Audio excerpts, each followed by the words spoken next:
Peace and blessings, beautiful souls. I am Brandi L. Bates, author of Moonshine for the Soul and other books. And you are now tuned in to Power Podcasts. You can find me on Twitter at Soledad Francis and on Instagram at Brandi is Winning. Most of these podcasts can be found on YouTube and SoundCloud.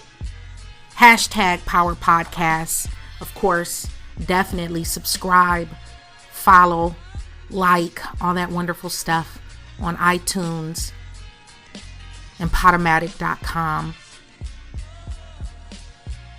And tell everybody about it. Today, we are talking about limited edition living. Limited edition living. Lessons from the boardroom. Here lately, I've just been lending a lot of thought to things that we see in the business world and that we also see simultaneously on the streets, in the street. As some people say, there's book smarts and street smarts. And I'm a firm believer that anyone who is adept at street smarts can use some of that wisdom in the workplace and or business world. Whether you are an employee, employer, small business owner, entrepreneur, corporate attorney, plastic surgeon, what have you. There are certain key rules of the game, if you will. And today I'm talking about the rules of the game. Shit no one really talks about. Those who know, they just know. Because one thing is for sure. The top 20% of any industry, the top 20% in sports, the top 20% in business, the top 20% in fashion and entertainment, in the intellectual world, in publishing and manufacturing and in media. One thing is they're never going to tell you their secrets. They may, a few of them may write a book here and there. A few of them may let a little, give you the code, some of the codes in their craft or their artwork. But those who are at the very upper echelons are rarely going to share the codes and the keys. And our lives are defined, folks, by opportunities. Even the ones we miss. Your life is really defined by your opportunities. If you think about it, half of who you are and what you are and where you are in your life, be that for good or bad, successful, wealthy, bummed out, going through hard times, a lot of that has to do with certain opportunities and privileges you may have been given or had access to. Some of it is just because you're a man. There are benefits and privileges with being a man. Some of it may be because you are Caucasian. Some of it may be because of who your family is, who knows your people. Some of it is because of your education, access to certain things that you may have had access to early in life. There are those of you who've always had outreach programs and, little league sports, playing an instrument, robotics camp, things like that. And that gave you access to a world of privilege that enabled you to be on the path that you're on today. So our lives are clearly defined, folks, by opportunities. And we learn from history. One thing we learn from history is that we do not learn from history. Because in every generation, people are stupid. In spite of the millions and millions and millions of pages of books out there. Because really, you could read things and you can talk to people and not make half of the mistakes that most people make. But what we know is for sure, there is never a shortage of ignorance and stupidity. People are always going to be stupid. There are always going to be people who make the same mistakes that their parents made. You know, it's like flies. Flies will see other flies dead on a piece of fly paper, and yet more flies just keep flying and getting stuck to the fly paper, right? What experience and history teaches us is that people and governments have learned nothing from history or acted on principles deduced from history.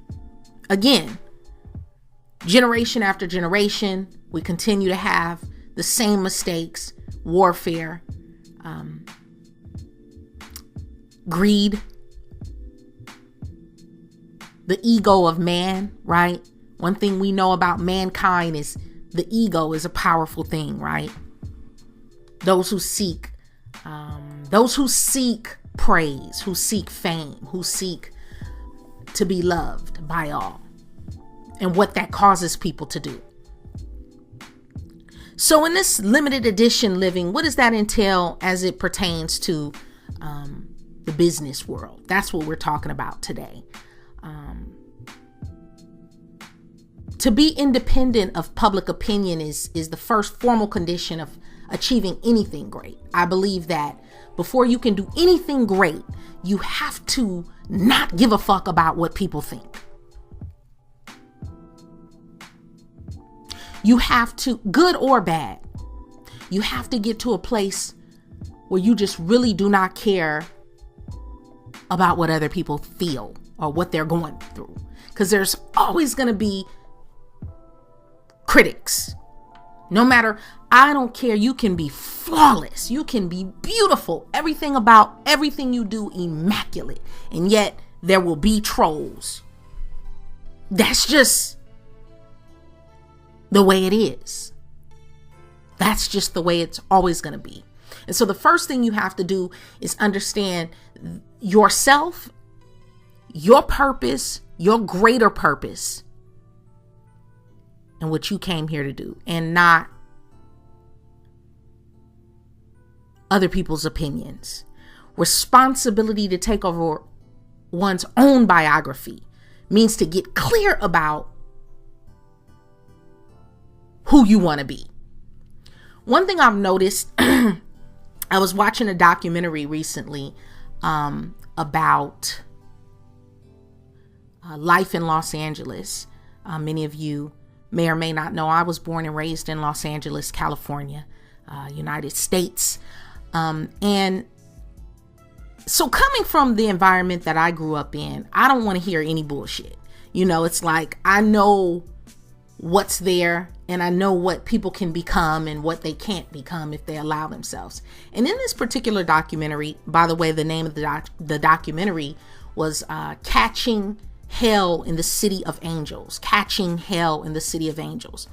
And one thing I noticed was everybody had an excuse. It dealt with the poverty and gangs and gang violence and drug addiction and drug dealers and that type of thing going on in some of the projects. Imperial Gardens and Nickerson Gardens, Imperial Courts, I'm sorry. And everybody had, somebody else to blame. Oh, the man, got they foot on my neck, or, it's just how we live out here. They don't care about us. Fuck the police. And don't get me wrong. I understand what's out there. I understand privilege. I understand patriarchy. I understand the white power structure. I understand the way poverty works, and also the way capitalism works, and how, in spite of how we all might disagree and talk about the evils of capitalism, yet we all depend on capitalism. Just about, if you're listening to this, if you have a device, if you're listening to this podcast, you live in a society where you are thriving because of capitalism. So we need capitalism. But my premise is, no one for once said, you know what? Yes, I may be a product of my environment, but if I don't like living in the gutter and I don't want to live in the projects, let me do something about it. Not one person said, you know what? I made the decision that I made because X, Y, and Z. You know, I didn't have resources or no one taught me. But after a point in time, you can't blame your parents. You can't blame your dad wasn't there, or you had a terrible childhood, or you were abused. I'm not downplaying these things. Don't get me wrong. But at some point, you have to write your own biography and understand that you are the only person, we are the only people who can architect our reality. People can try to sew into your reality. People can try to speak into your reality, but you are the only person who actually architects and designs it and creates it and lives it and writes the script for your legacy. And when it comes to business, the answer to disruption in particular is not to double down on a failed model and try to get better and better at things people care about less and less. But the answer is to shift your efforts to what they want more. What do people want? It always breaks my heart when I see businesses or companies go out of business and they have a wonderful product or a wonderful service, but they're like, oh, we want to go in a different direction. And then on the flip side of that, it breaks my heart to see people who try to bang their head on a brick wall and force feed snake oil when people are not interested in buying snake oil. Take a good hard look at if you have a side hustle, or you may be trying to get your thing off the ground, and at some point you have to ask yourself, is this sustaining me? Right? We're not even talking about getting to the bag. We're not even talking about balling out. We're talking about just what you're selling, what you're peddling, what you're pushing, your hustle. Can it sustain you? Can you feed yourself? Can you support yourself? Can you pay rent with those proceeds, with the profits of your hustle and what you're trying to sell? Can you feed your family? Could you go for 6 months just doing that straight? Could you go for 6 years just doing that? Would you see profits increase each quarter or every year or every couple of years? Or is it just a hobby and you don't care really about the money? Because if it's just a hobby and you don't care about the money, and I think that's a beautiful thing too, because it gives you the freedom to grow and to expand and to be better and to actually be present and love what you're doing. But someone once told me, a mentor of mine once told me that forget about what you don't know how to do well. A lot of times we think, I'm strong here, but I'm weak there. So I'll try to work on where I'm weak. If you're not good at math and you're not strong in science and you're not good with numbers, get somebody or hire someone or surround yourself with someone who's very strong in those things where you fall short. Because chances are, if you're over the age of 21, definitely if you're over the age of 30, if it's something you're not passionate about, you don't like it, you're not good at it, you have no interest in it, chances are you're probably not gonna grow into it anytime soon. And so in other words, stay in your lane. Where you're strong, develop where you're strong. And where you're not strong, where you're weak, find other souls out there. It's a world of over 7 billion people and growing. Find those who can help you, who are strong in those things where you are not strong. Value never disappears. It just moves to another place. And we see that one thing when the advent of ebooks and audiobooks, all the publishers were like, oh my God, people are going to stop reading. I would say people who never read before and reading was not their thing, reading probably still isn't their thing. But for people who were into brick and mortar, going to the store and buying a hardback or a paperback, or enjoy going to the library like myself, I don't give a damn how you give it to me, as long as I can get the information and consume the content. So I'll take it audio, I'll take it electronically, I'll take it paperback, I'll take it old fashioned, I'll take it if you shoot it in the sky like a Batman symbol, right? Value never disappears, folks. It just moves to another place. Pay attention to the writing on the wall. The problem with a lot of us, so for instance, even in marriages, there will be so much writing on the wall. I believe if someone is having an affair, you kind of have an idea that they're having an affair. Women have a very strong intuition. Some men also have very strong intuition. You will feel things before you see them. You will feel things before you see them. Before they manifest, you will have signs. The signs are always there. We just tend to ignore them. Pay attention to the signs, because they're always there. They are there in your relationships. They are there at work. They are there in your life. They are there to serve you. And so when I hear people say things like, oh, the side chick broke up their relationship, the mistress, caused the divorce, chances are the foundation was probably already rocky for a mistress to even be able to slide right in. In business, there's a lot of chatter about industry disruption, right? That's forcing our brick and mortar stores to extinction. We saw it with Blockbuster. We saw it with Toys R Us.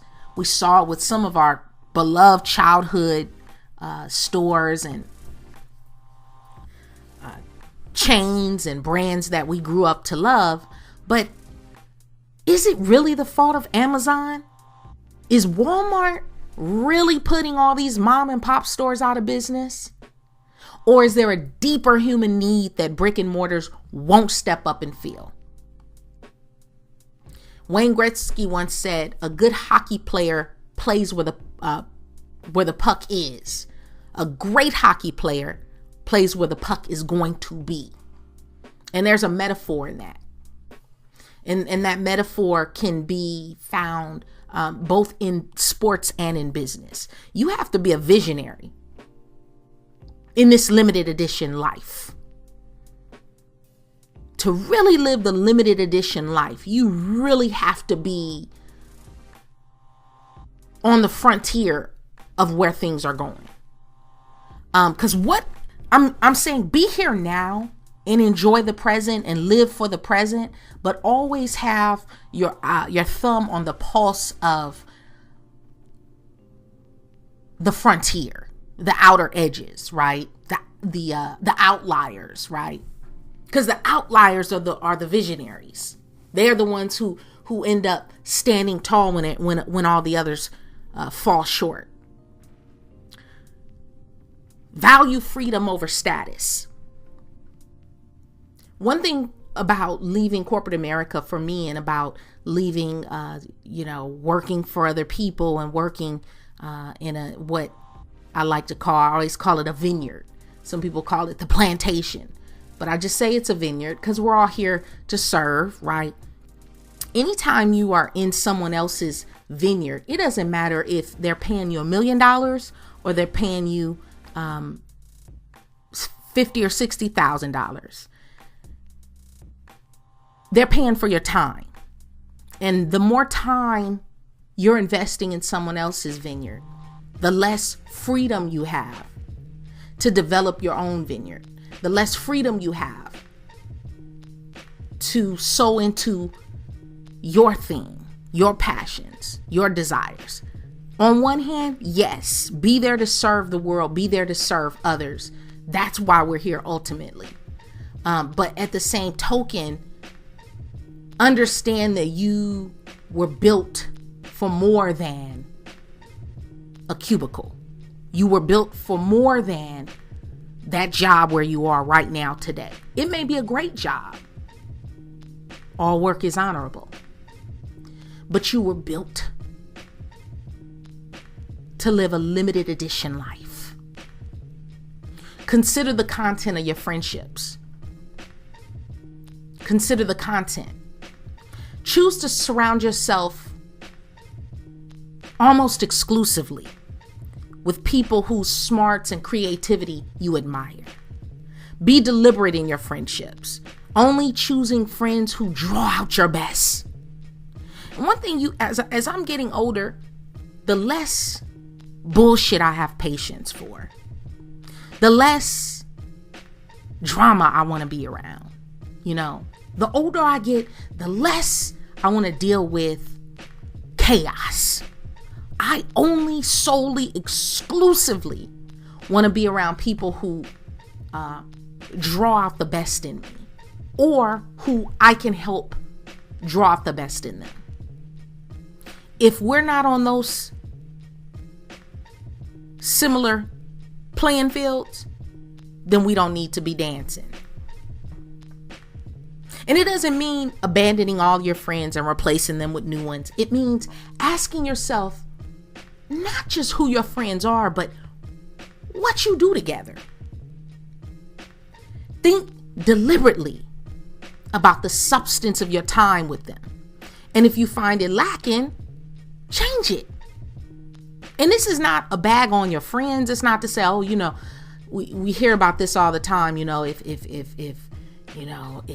they're not giving to you, cut them off or whatnot. I'm not saying that, because there's some, obviously, if someone is in your life, you have found some good in them somewhere. But it's about the connection. And some people were great for the phase you were in 4 years ago. Some friends were wonderful 7 years ago because of where you were 7 years ago, intellectually, mentally, physically, emotionally, psychologically, spiritually. Who you were 7 years ago is no longer who you are today. And who you are today, 10 times out of 10, is not who you're going to be 7 years from now. But who you're going to be 7 years from now, and whether you'll be living a limited edition life, has a lot to do with who you're surrounded with. Their influence, their impact, their conversation. Don't invest in what you can't understand. I hear a lot of people say, I think I want to get into I want to dabble in stock market. But they have no idea how to read a financial report.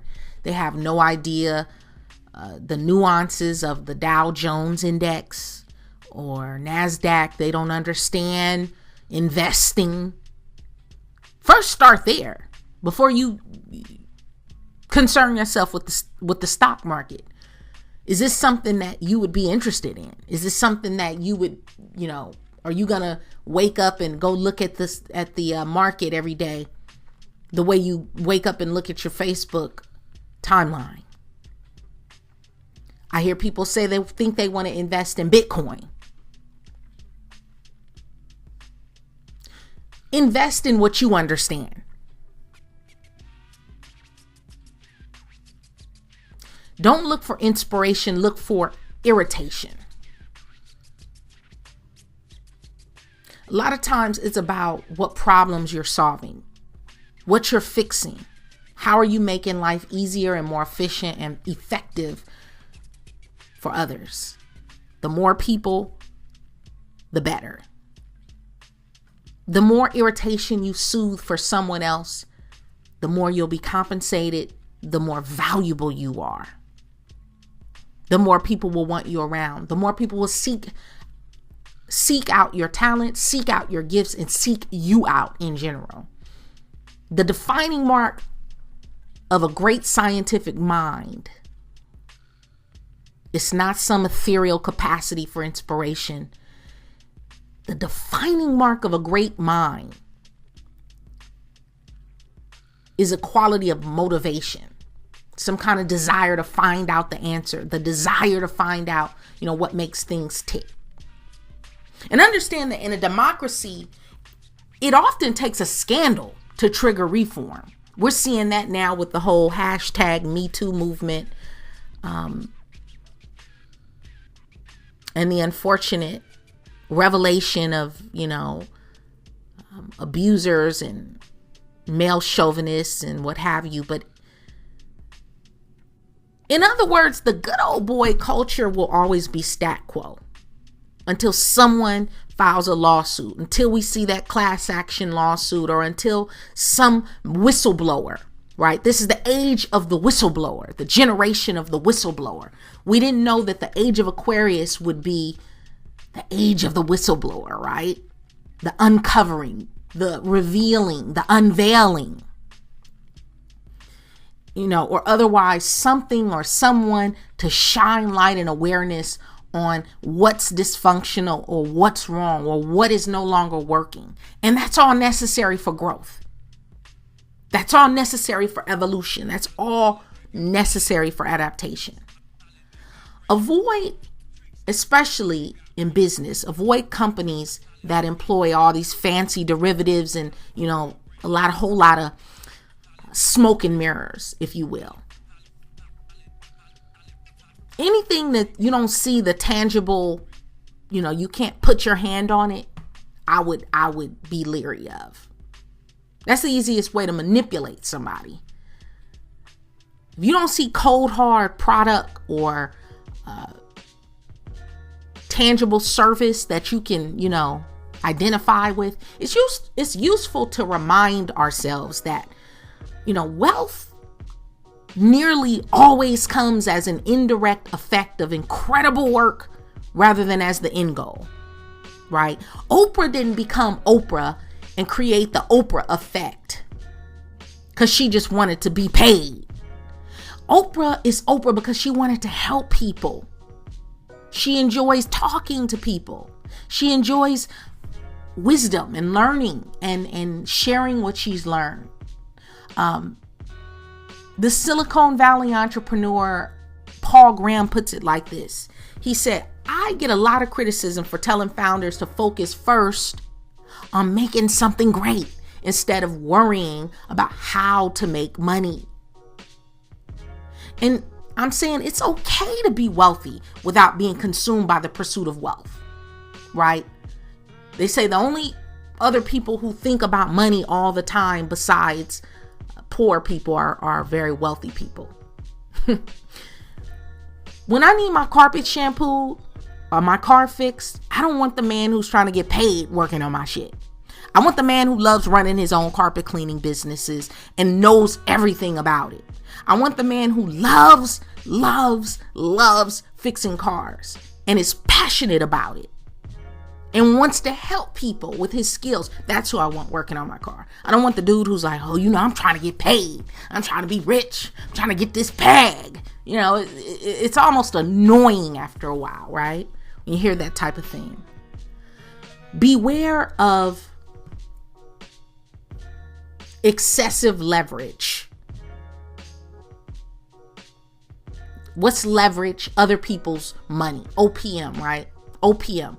Ask yourself, who profits from this investment in any business arena, in any industry? What interests and conflicts are involved? Is there any incentive to take wild risks with other people's money?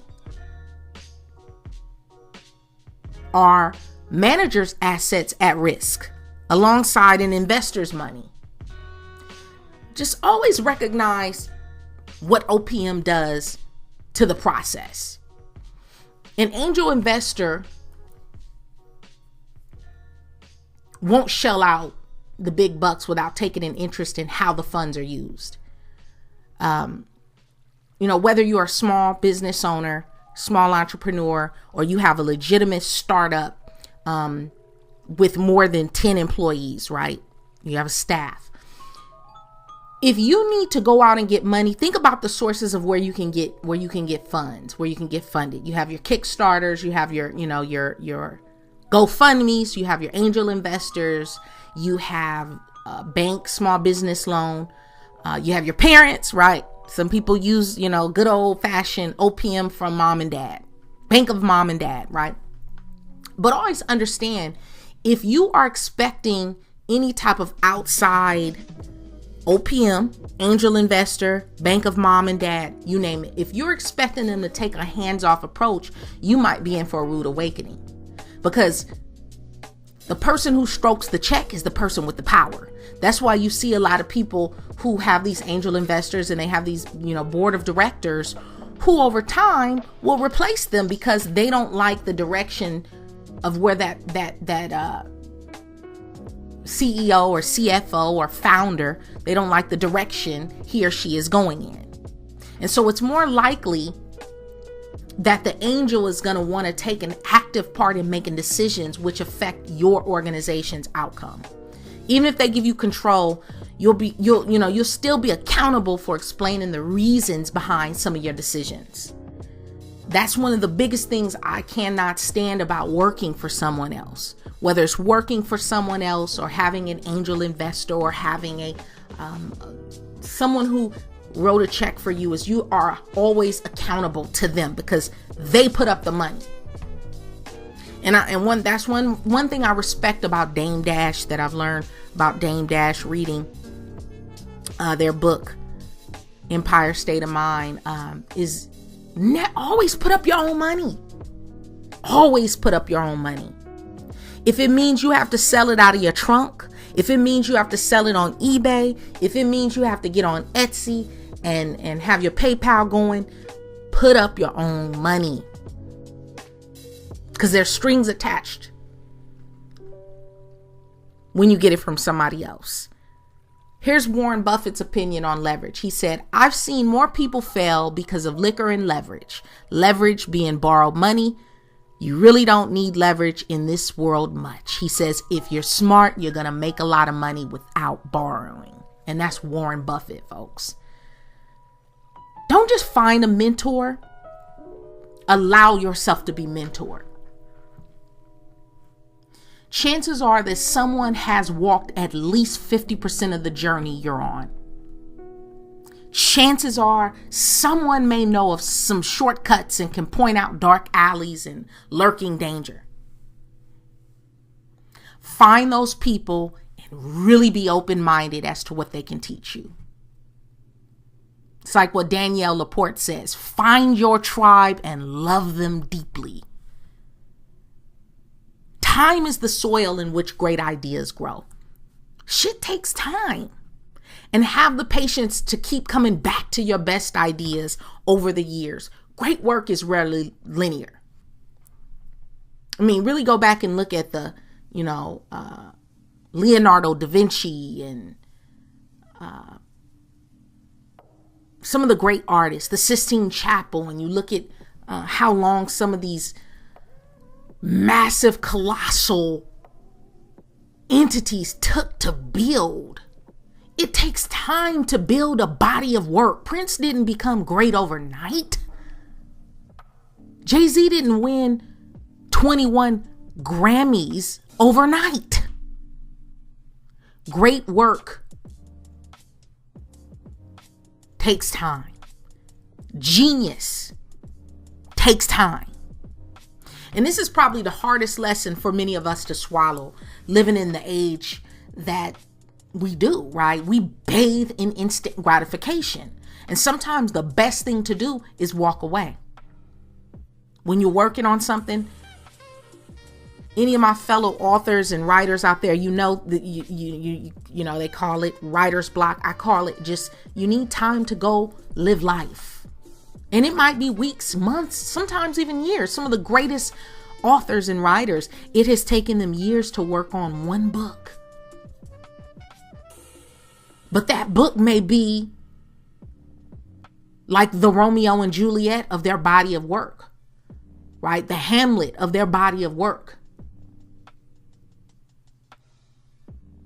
Sometimes you have to put it down, come back to it after you've allowed space and opportunity, allowed growth, allowed pain, allow recovery, allow insight, allow the seed to be fertilized and nourished and break forth into bloom. The reason Disney is still one of the strongest brands in the world is that it focuses on the feelings of consumers, no matter the activity. How people feel when buying, shopping, or recommending, that's more impactful than what they can do. When people feel happy, if they feel happy, they feel special or smart or hip while engaging with you in your business or your craft, that's a stronger currency than them buying one time or a one-time visit, or you know what I mean, going to your website. It's how you make people feel. I always tell my realtor friends, I have certainly a lot of real estate agent friends, and I have to remind them, you're not just selling a house. You're not just selling a condo. You are selling a dream. You are selling a lifestyle. You are selling the idea of waking up in the morning to a hot cup of coffee, or sitting in a breakfast nook, reading a great book, or children in a tree house in summer, catching fireflies and eating peaches and cream, right? You're selling hopes and dreams, experience. When somebody goes shopping for a Rolex or some red bottoms, they're shopping for an experience. It's bigger than the shoes. It's bigger than the watch. It's the lifestyle that comes with being able to afford that, right? The less marketing you need, and I'm saying marketing is huge, but the less marketing you need, the better your idea or product probably is, the better you are. Think Tesla, think Lamborghini, think Prada, think drugs, right? You've never seen a heroin commercial. You've never seen a crack cocaine or a methamphetamine commercial, but they're selling like hotcakes, aren't they? And that's not just a joke, but the best marketing is and has always been and will always be word of mouth. Good shit gets talked about. Good shit gets talked about. When you go somewhere and you have a great experience, some great food, or, the atmosphere is the bomb, you are going to tell people about it. You're going to speak on it. Limited edition living. Evolve or dissolve. Evolve or dissolve. Automation has always killed jobs, just as it's created new ones. And that's one thing we have to remember. A lot of us are going to school or have gone to school and have degrees for work that is what we call post-work. It's on the brink of extinction or it's dying out. The issue, and here's the thing, but at the same time, other opportunities are coming. So yes, a lot of jobs are laying people off. A lot of companies are shutting their doors and closing down and going out of business. But a lot of opportunities are presenting themselves. We've never seen the type of what we call, it's like so many people freestyling and doing their own thing. And you have everybody driving for Lyft and Uber and Uber Eats and Grubhub and you name it. And so the issue is that when algorithms replace the jobs of some folks, these displaced workers are often unable to maneuver into the newly designed ones. That's what we're concerned about, right? The geniuses of tomorrow will be dynamic super teams made up of both human and mechanical minds. I believe this strongly. Case advances that we need to design today for what we will all eventually become tomorrow. Centaurs. We're going to be centaurs. Our brains will work together with, not against, but our brains will work together with silicone brains. So we're going to see more and more of the whole notion of transhumanism, and you have Like literally, people cannot function without their smartphones and their devices and their Apple Watches and their, wearable technology. That is not going to change. So we can't rally against it and, oh my God, and demonize it and it's the end of the world and this is the new world order. We're here. Silicon Valley is in your pocket. You are listening to this because of the inventions and ideas that have emerged out of Silicon Valley. But the basic function of a physical location has changed. So we see where traditionally stores were optimized for driving transactions, right? Cash registers were plentiful, easy to find. Success was measured with metrics like sales per square foot and average size of transaction and point of sales, right? POS systems. But yet now a transaction can happen anywhere. From sitting at the kitchen table to waiting for a train. Consumers have the power to browse, compare prices, order from thousands of retailers competing for their attention. The attraction of endless aisles, that's all been replaced by the thrill of instant gratification. People want it now, and if you're able to give the people what they want, where they are, and not try to force them to be somewhere where they're not, meet them where they are, you'll continue and you'll thrive. So those are just some of the lessons from the boardroom. I'm going to talk a little bit more about this in one of the next upcoming podcasts, but that's just kind of scratching the surface because there's a lot to this, but I'm just trying to bring it to you and talk to you a little bit about it in steps and pieces in a real easy to understand, easy to digestible way. But thank you so much for listening. I appreciate you. We appreciate you. #Power Podcast, iTunes, Podomatic.com, YouTube. Again, #Power Podcast. We appreciate you. Thank you. Have a wonderful, wonderful rest of your day. Peace.